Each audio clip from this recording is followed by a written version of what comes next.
En 1995, un homme nommé Mark Arthur Wheeler braque 2 banques aux États-Unis sans masque. Il est certain de ne pas se faire attraper pour une raison complètement folle. Il s'est badigeonné le visage de jus de citron, convaincu que ça le rendrait invisible aux caméras. Selon lui, le jus de citron agirait sur son visage de la même façon que le jus de citron sert à créer de l'encre invisible. Autant vous dire qu'il a été arrêté quelques heures plus tard. En 1999, quand le psychologue David Dunning entend cette histoire, il décide de s'associer avec son doctorant Justin Kruger et il se pose une question cruciale. Comment peut-on être aussi sûr de soi tout en ayant aussi tort ? Leur réponse est devenue l'un des biais cognitifs les plus fascinants, mais aussi les plus dérangeants, qui portent désormais leur nom, l'effet Dunning-Kruger. En 1999, Dunning et Kruger veulent en avoir le cœur net et testent des étudiants sur 4 sujets. La logique, la grammaire, l'humour, le raisonnement. Après ce test, ils leur demandent de s'évaluer sur leur propre performance. Les résultats sont les suivants. Ceux qui ont eu les meilleurs résultats au test se sont sous-évalués. Ils ont vu les nuances, les pièges, les subtilités et pensaient avoir de moins bonnes réponses. En réalité, ils savent qu'ils ne savent pas encore. A l'inverse, les moins bons se croient excellents et vont s'attribuer de meilleures notes.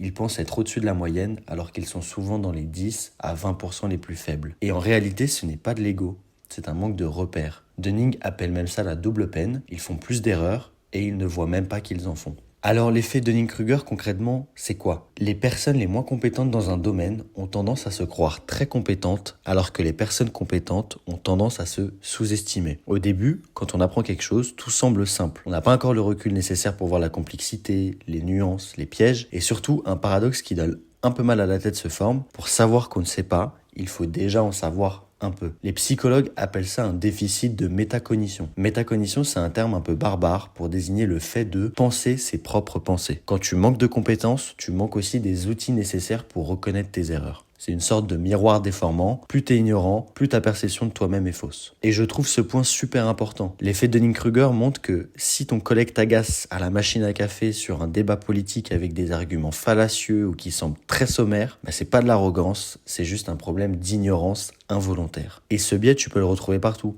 Au travail où ceux qui parlent le plus fort ne sont pas forcément les plus compétents, sur les réseaux sociaux, dans les débats publics et même dans les prises de décision quotidiennes. Et ce qui me fascine personnellement avec cet effet, c'est qu'il fonctionne dans les deux sens. On a vu que d'une part, les débutants se surestiment, d'autre part, les bons, les meilleurs, ceux qui sont censés se rapprocher le plus du stade d'expert, se sous-estiment car ils réalisent à quel point leur domaine est vaste. Ils ont étudié ce champ, ils ont ouvert des portes, ils ont créé des connexions et surtout ils ont vu l'étendue des connaissances nécessaires à avoir sur un sujet pour se qualifier d'expert. On peut même résumer l'effet Dunning-Kruger avec cette courbe. Au début, on a un pic de confiance presque absurde parce qu'on ne mesure pas du tout l'ampleur des connaissances nécessaires sur un sujet. Puis, on arrive gentiment dans la vallée du doute ou de l'humilité. Là, on se rend compte qu'en fait, on sait pas tant de choses que ça. Et enfin, on arrive à un niveau de confiance raisonnable lorsque la compétence réelle arrive et qu'on estime plus ou moins son niveau sur un sujet. Pour conclure, l'effet Dunning-Kruger nous rappelle quelque chose de fondamental et de primordial. Nous avons tous des zones où nous sommes incompétents.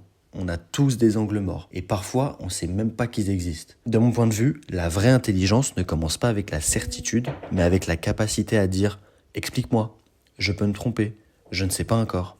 À plus forte raison que de montrer de l'humilité, cette simple phrase de dire « je ne sais pas encore » peut littéralement renforcer votre image et la confiance des autres envers vous.